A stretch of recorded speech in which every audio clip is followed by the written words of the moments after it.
What's up, guys? Where am I? I don't know. I'm in a place where I'm roasting, and you know what? It's all good. It's gonna be worth it. I'm going to be taking apart this bad boy. This is actually the special, what do you call this thingy? I haven't seen any of those weird screws on the NES. I think I only encountered it on the game. I filmed the cleaning of the game already.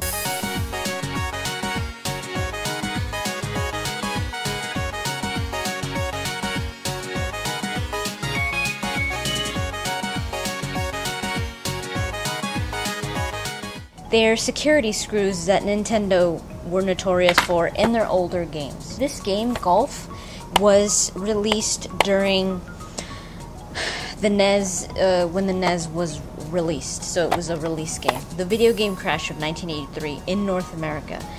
That is what started everything. During the 80s, something crucial happened in the video game industry. It crashed. People were fed up with video games. It was the same thing over and over and over until they just stopped buying. And lots of gaming companies filed for bankruptcy. It was literally game over. All the video game companies that were making consoles, which were so many. Some people associate the video game crash of 1983 with Atari and E.T., the game, E.T. the Extraterrestrial, which was coined and has been coined the worst game of all time. In 1983, Nintendo launched the Famicom, short for Family Computer, in Japan. And 2 years later, they tested their luck in North America, in a market that was so fed up with video games that even Atari buried their games, literally. Every copy in a landfill. I'd say that's pretty grave. I mean, Atari was a huge company. Probably out of all of them, Atari is probably the most successful. Especially when they launched Space Invaders in 1980. Even then, Space Invaders had been a hit arcade game before that. Even Pong had been a hit-repeat idea from the past. But the idea of having such a popular arcade game at home obviously proved to be a success for a time.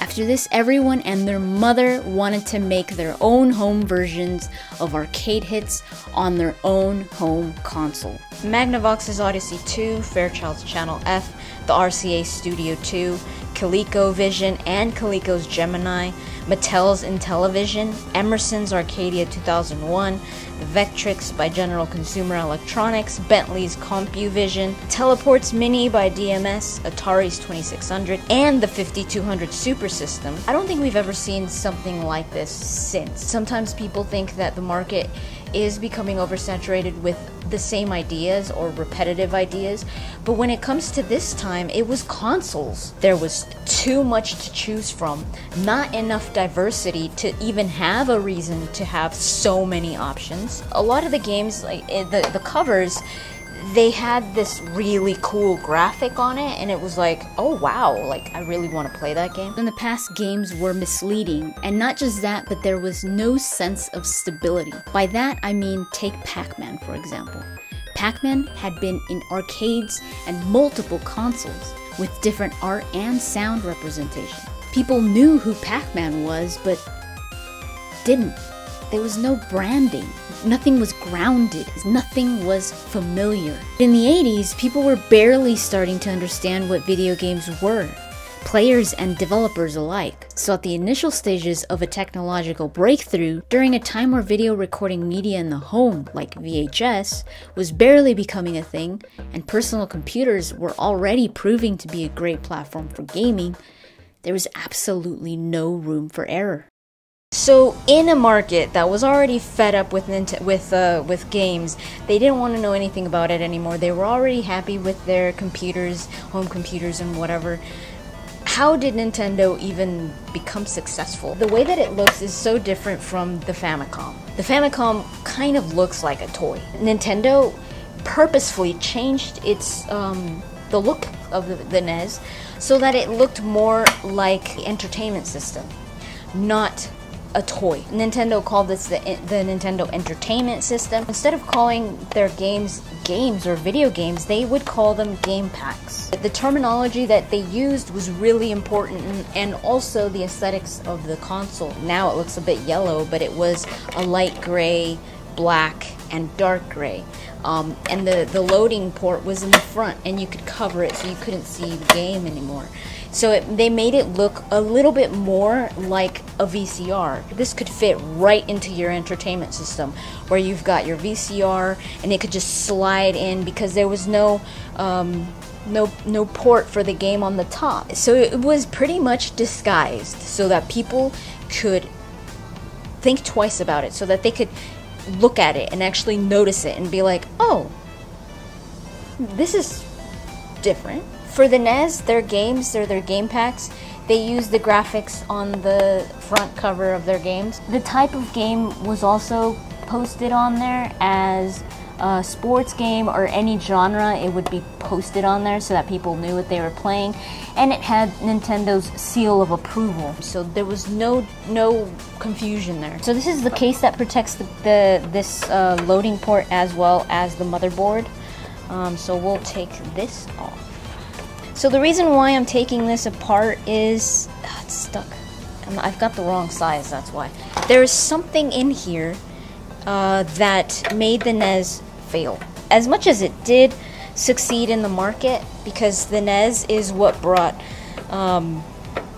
gaming back, a lot of people disagree, and they think that it was the Genesis or it was something else.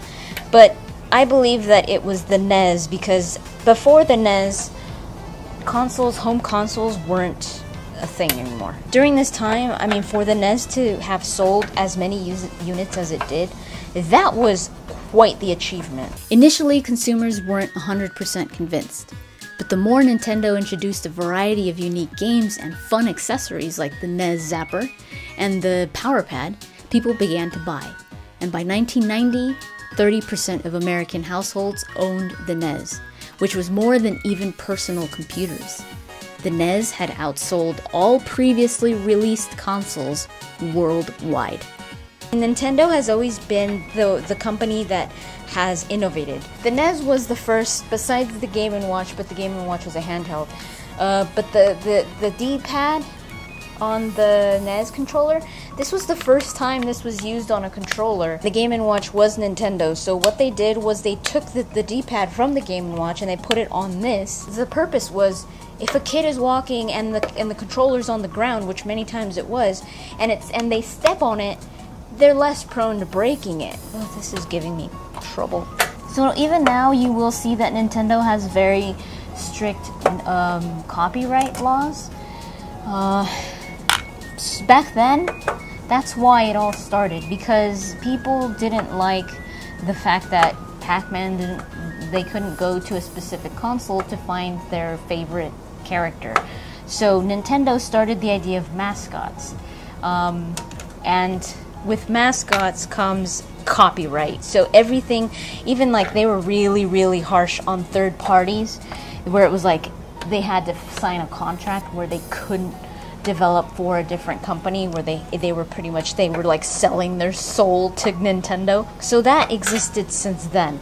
This freaking screw is just, it just won't come out. So Nintendo's slogan for a while was, "It can't be beaten." But apparently it could be, and because of what was inside. Some people think that it was the system that they put in there to prevent copyright. This chip was called the 10 NES lockout chip. Any of you are old enough to remember some problems that you had with the NES, but the most frequent problem was that it wouldn't turn on, it would just be blinking. It would just blink. Like either a black screen or the red button in the front, the red light would just blink. And this was because the 10 NES would reset the console once per second. Others think that it was because of the front loading system, which was called the Zero Insertion Force, or ZIF, cartridge socket. Something that also affected this was the pins in the game and in the Nintendo itself, which I can't get open. Okay, so after all this frustration, a bunch of different screwdrivers, pliers, tape, and all this crap, and a cut finger, I finally removed the screw. It was damaged, it was all disgusting and really tight. So I was gonna start crying. I was like, oh my god. Like, I started filming, I'm hot, I'm sweating, I'm in front of this. I was starting to flip out. And Nick called me and he was like, just calm down, you're gonna hurt yourself. And yeah, I did, I cut myself. He was like, get a bigger screwdriver and try to loosen it. So I got the mother of all screwdrivers, and he was right. It just, thank goodness for the good people, right? Let's finally take the cover off.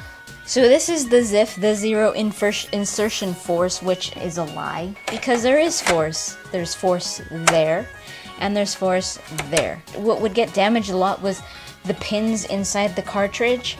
That's why sometimes when you would blow on it, it would work, because dirt would get in there. Since it was so exposed, the pins are right there.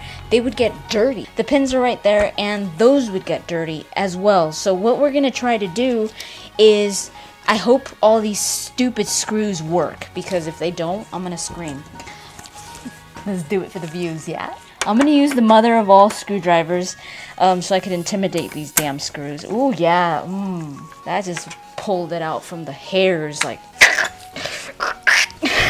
How am I gonna know which ones are gonna go where? Shoot.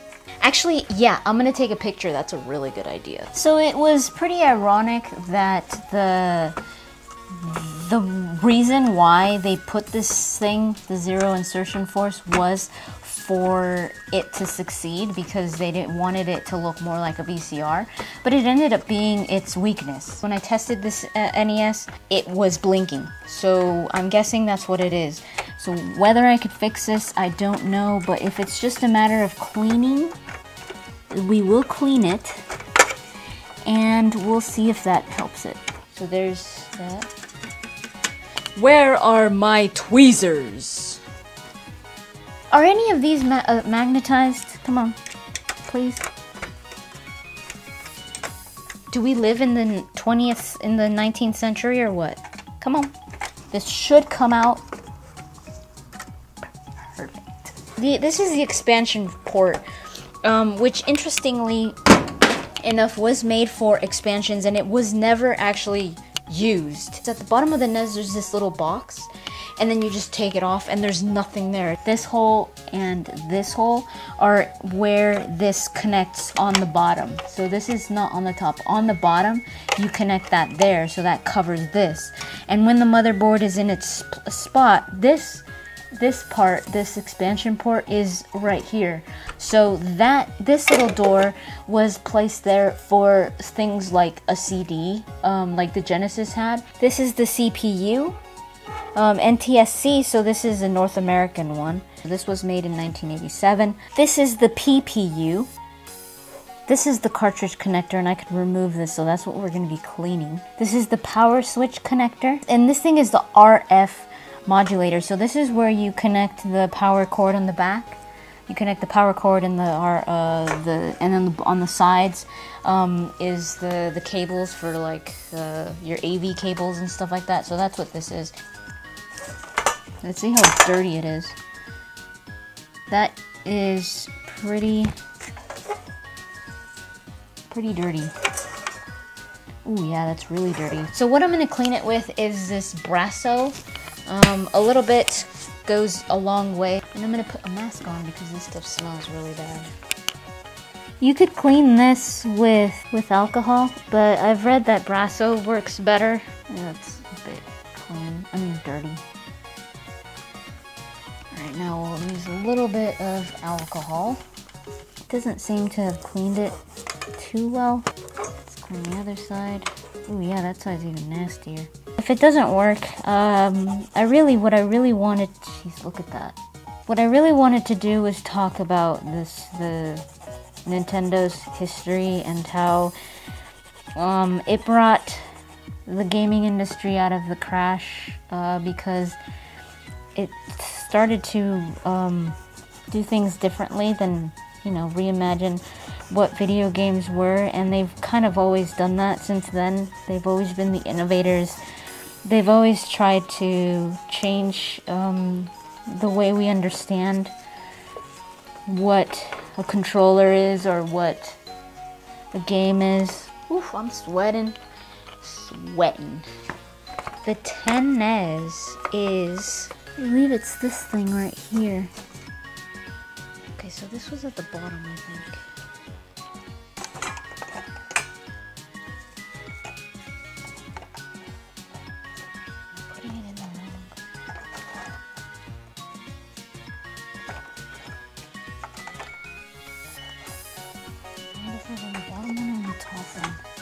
Putting this back together is going to be a challenge.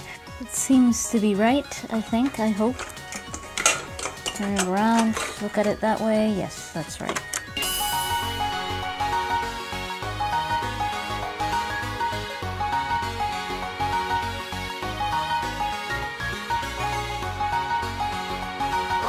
Okay, now we try it.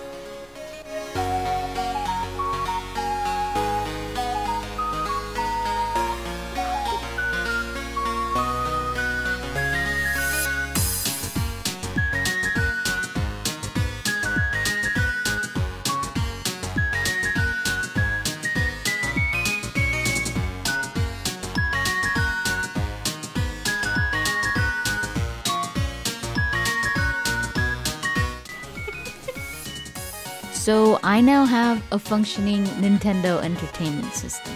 The awesome thing is that I bought this NES on eBay as a not working console with 2 games, 3 functioning controllers, 2 being the max version, and all the original cables for $20. I'm quite pleased with that.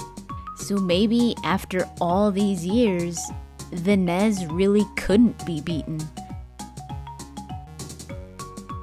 So what are some frustrating memories you have of the NES? And if you're not old enough to have owned one, would you get one and try fixing it? Let me know in the comments down below. Also, this isn't the last time you've seen this little NES, so make sure you stay tuned. Thanks so much for watching, and I'll talk to you guys later.